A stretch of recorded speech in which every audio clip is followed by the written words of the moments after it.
Olá, muito bem-vindos aqui ao Claramente. Como eu falei na semana passada, o Dr. Rick Fitzgibbons, ele é um psiquiatra cristão norte-americano e em contato com ele, me deu permissão para citar alguns estudos dele aqui no programa Claramente. E hoje eu quero concluir informações sobre ansiedade em crianças e jovens, completando o que eu trouxe no episódio anterior. Relembrando que existem diferentes tipos de transtorno de ansiedade, como a crise de pânico, o estresse pós-traumático, as fobias simples e sociais, a somatização, que é quando a ansiedade excessiva afeta órgãos do corpo, produzindo aquilo que a gente chama de doenças psicossomáticas. E crianças e adolescentes também podem sofrer sintomas de ansiedade exagerada. Os pais podem tomar várias medidas para tentar proteger seus filhos da ansiedade excessiva. Primeiro, eles devem trabalhar para dominar a sua própria ansiedade e medos, crescendo em confiança para que eles passem ou deem um bom exemplo de comportamentos calmos para seus filhos. Então, eles devem fazer o seu melhor para garantir que as crianças possam se sentir seguras e protegidas em suas casas e o máximo possível em suas amizades. Isso requer o domínio dos pais, mesmo sobre a raiva, porque a raiva excessiva nos pais é uma grande fonte de ansiedade nas crianças. Além disso, eles também devem proteger seus filhos da raiva excessiva em irmãos e colegas. Os irmãos devem ser ensinados a amar e perdoar uns aos outros pelos inúmeros atritos diários na vida. Como o egoísmo é uma das principais causas de raiva excessiva em casa, os filhos devem ser ensinados sobre os perigos das atitudes egoístas para a saúde psicológica e espiritual e incentivados, então, a crescer na prática de virtudes que diminuam o egoísmo. Isso inclui o compromisso de ser generoso, gentil, respeitoso e amoroso.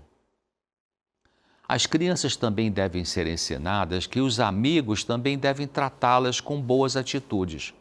Outros passos que os pais podem praticar para ajudar seus filhos a não terem ansiedade exagerada incluem os seguintes: evitar discutir na frente das crianças, corrigir as crianças com gentileza e não com raiva, trabalhar para resolver conflitos conjugais pacificamente, tentar ser um pai e mãe responsável e não um permissivo ou controladora.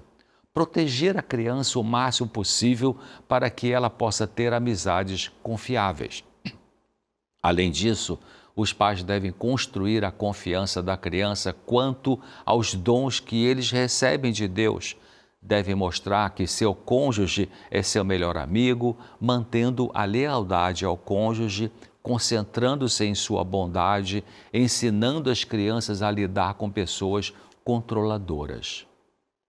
Vários estudos demonstraram os benefícios da fé no tratamento de transtorno de ansiedade em adultos. Por exemplo, numa pesquisa com 37 mil pessoas que frequentam a igreja, sinagoga ou outros cultos religiosos, quanto maior a frequência de adoração, menor a presença de depressão, mania e transtorno de pânico. A pesquisadora, doutora em medicina, Marilyn Bates, da Universidade de Saskatchewan, no Canadá, afirmou que quanto maior a frequência de adoração, menor a probabilidade de depressão, transtorno de pânico e mania. Em uma revisão sistemática de 850 estudos, se descobriu que níveis mais altos de envolvimento religioso estão positivamente associados a indicadores de bem-estar psicológico, satisfação com a vida, felicidade, afeto positivo e com menos depressão, pensamentos e comportamentos suicidas e menos abuso de drogas ou álcool. Essa revisão de estudos científicos foi feita por uma equipe incluindo o Dr. Koenig, da Universidade de Duke, na Carolina do Norte, e um brasileiro, que é o Dr. Moreira. A fé pode desempenhar um papel benéfico na cura da dor emocional e dos conflitos. Várias intervenções espirituais ajudam a resolver a ansiedade e a construir confiança. Isso inclui praticar os dois primeiros passos, dos 12 passos de Alcoólicos Anônimos e pensar o seguinte: eu sou impotente sobre minhas ansiedades, sobre minha desconfiança, sobre a raiva ou minha tendência de controlar e quero entregar isso a Deus. Além disso, meditação e orações diárias sobre Deus como protetor podem diminuir a ansiedade na juventude. Em famílias com forte fé, os pais também relatam o benefício de orar com crianças ansiosas na hora de dormir e entregar todos os seus medos ao Senhor Jesus. Além disso, eles treinam seus filhos a praticar atitudes de confiança em Deus com seus medos toda vez que se sentem ansiosos ou inseguros. A psicologia positiva, ou o papel das virtudes no tratamento de distúrbios infantis, é uma área mais recente no campo da saúde mental. No entanto, o crescimento das virtudes tem sido visto historicamente na civilização ocidental como sendo essencial para o desenvolvimento de uma personalidade saudável. Jovens com transtorno de ansiedade precisam ser protegidos da raiva excessiva que prejudica a confiança e críticas ou abusos que o prejudicam o desenvolvimento da confiança em seus dons e habilidades. Os pais têm a responsabilidade de praticar a compreensão das necessidades das crianças de terem relacionamentos de apego próximos, reconfortantes e seguros com o pai e a mãe, com os irmãos e colegas do mesmo sexo em particular. Os jovens precisam aprender a se recuperar de mágoas emocionais e trabalhar para crescer em confiança com aqueles que são de fato confiáveis. Eles também precisam aprender a trabalhar para perdoar aqueles que prejudicaram a sua confiança para que não se tornem prisioneiros emocionais do seu passado. Tem um ditado que diz que mais importante do que seus pais fizeram com você é o que você faz com o que eles fizeram. É uma obra delicada tratar com mentes humanas. Uma tarefa extremamente importante é a dos pais quanto à criação dos filhos. Ao chegar um bebê numa família, pai e mãe têm uma mente 0 quilômetro para atuarem sobre ela. Que responsabilidade e que oportunidade, não é? As lições que as crianças aprendem na infância, as palavras e condutas dos adultos que cuidam dela exercem um forte impacto sobre a sua mente e dificilmente são apagadas na vida adulta. Mas não é raro nos depararmos com pais impacientes que gritam com crianças pequenas na rua, no mercado, na calçada, no parquinho, parecendo histéricos. E pior, existem alguns que beliscam ou dão um aperto no braço da criança só porque ela pediu alguma coisa. Eu fui testemunha disso várias vezes e é revoltante. Esses pais e mães não estavam preparados para assumir essa tarefa tão sublime. Eles são crianças, querendo cuidar de crianças. E essa atitude imatura produz ansiedade nos filhos. Uma coisa é você, pai ou mãe, estar irritado certo dia e sem querer perder a paciência com seu filho e gritar com ele, praticando um certo abuso verbal. Outra coisa é isso ser uma regra, uma rotina do dia a dia. No primeiro caso, peça perdão ao filho pelo seu ato descontrolado que aconteceu só naquele dia ali. Não tente justificar dizendo: filho, me desculpe, eu gritei com você porque eu estava irritada com seu pai e me descontrolei. A sua irritação com seu marido não justifica um abuso verbal com seu filho.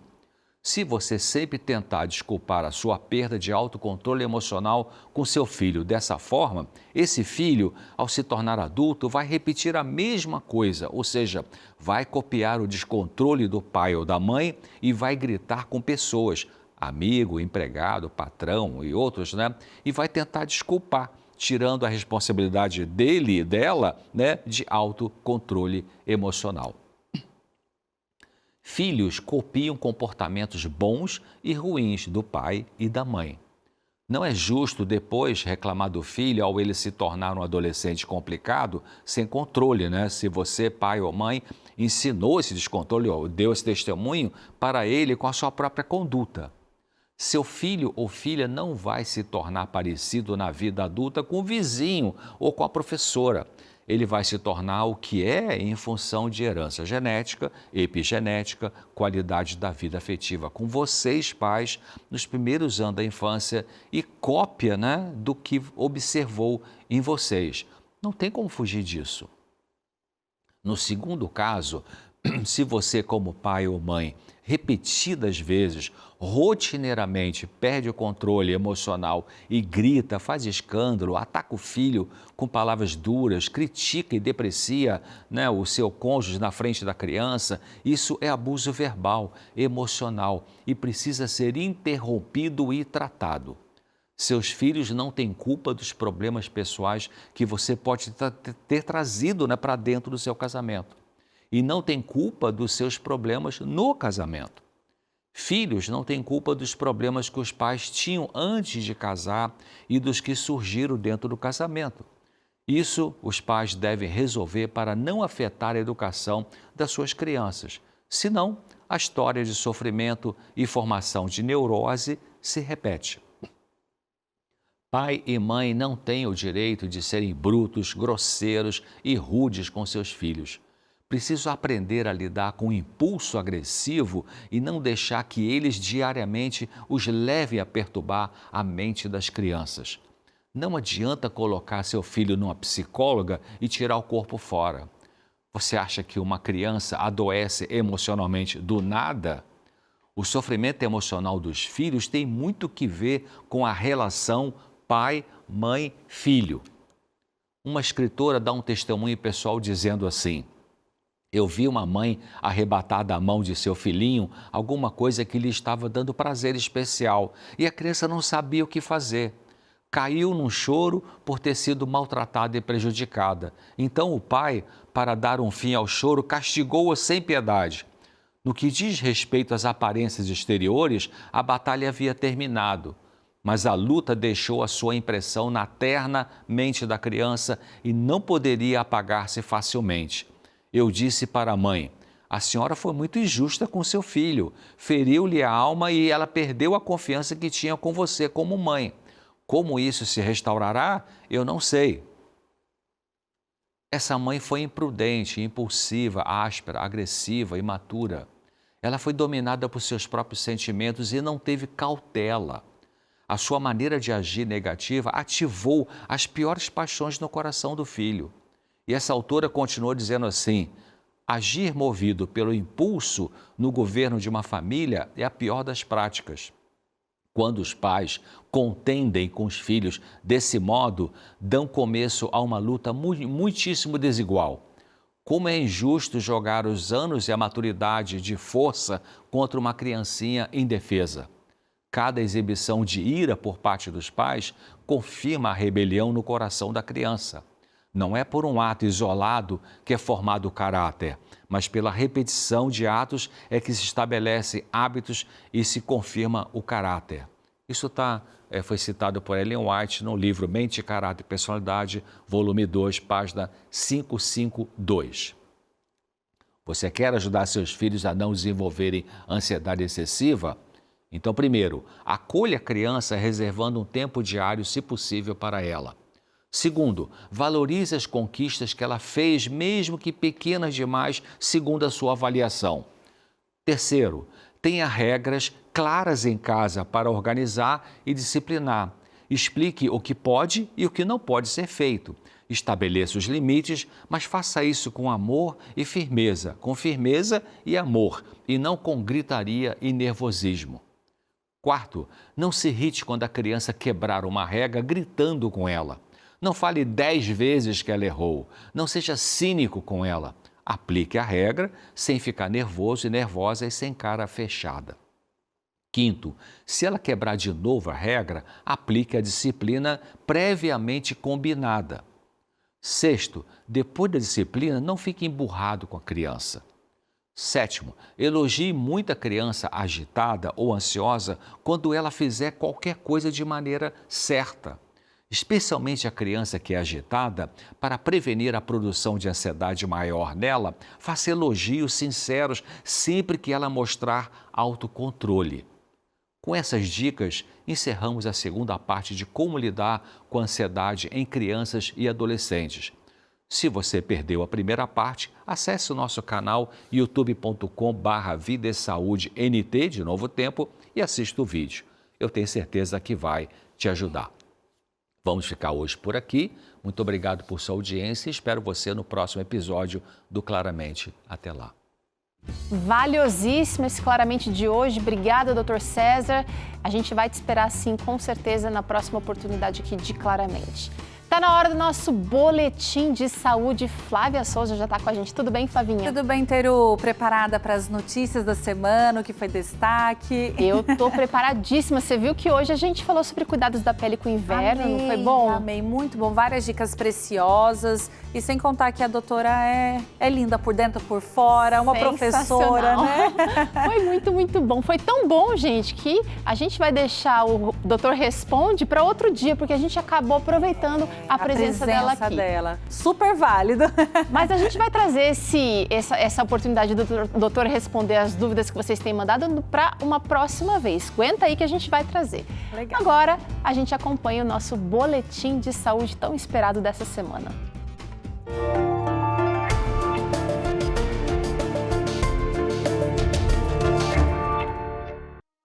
E eu começo com essa notícia que foi destaque na semana. Um novo medicamento em teste contra a progressão de Alzheimer mostrou uma redução de até 60% da perda cognitiva associada à doença. A droga foi eficaz em impedir a progressão da doença em cerca de 47% dos pacientes com sintomas ainda na fase inicial. O estudo foi conduzido nos Estados Unidos com pessoas entre 60 e 85 anos com doença de Alzheimer sintomática precoce. Espera-se que a medicação seja aprovada até o final do ano. Os dados foram apresentados durante a conferência da Associação Internacional de Alzheimer em Amsterdã, na Holanda. Retardar o declínio cognitivo do paciente é fundamental, pois isso significa permitir a independência do paciente em suas tarefas diárias e no convívio com a família. O Alzheimer é o principal tipo de demência. A cada ano, cerca de 10 milhões de novos casos são identificados em todo o mundo.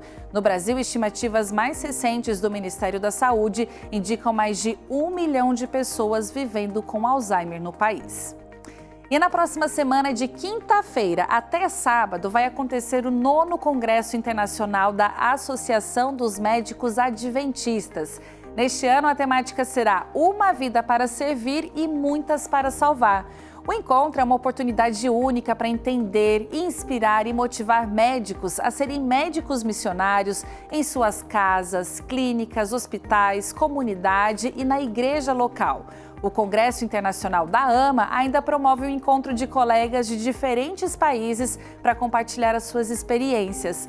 Dessa vez, o encontro vai acontecer no campus da Universidade do UNASP, em Engenheiro Coelho, São Paulo.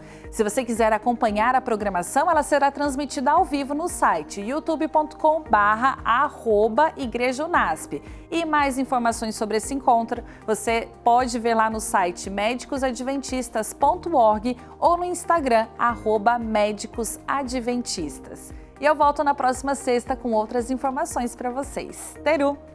Vou esperar com certeza aqui o nosso próximo boletim de saúde, que eu amo. Muito legal saber dessas novidades, né? Ô, Flávia, pode chegar aqui? Eu chego, hoje viu? é dia de sobremesa Gente, aqui no Vida e Saúde. Olha isso. Cheesecake veg desconstruída. Dona Arlete tá inventando moda aqui. E Parece uma pintura. Parece. Tá lindo, ficou lindo aqui esse tratamento. Tá artístico. Olha. E esse é o tipo de prato que o marido, a criança, a dona de casa, todo mundo vai poder fazer, porque tem várias maneiras de se montar. Simples, prático, delicioso e lindo. Lindo. O que mais que você quer? Quer receita? Logo depois do intervalo a gente traz para você, não sai daí não.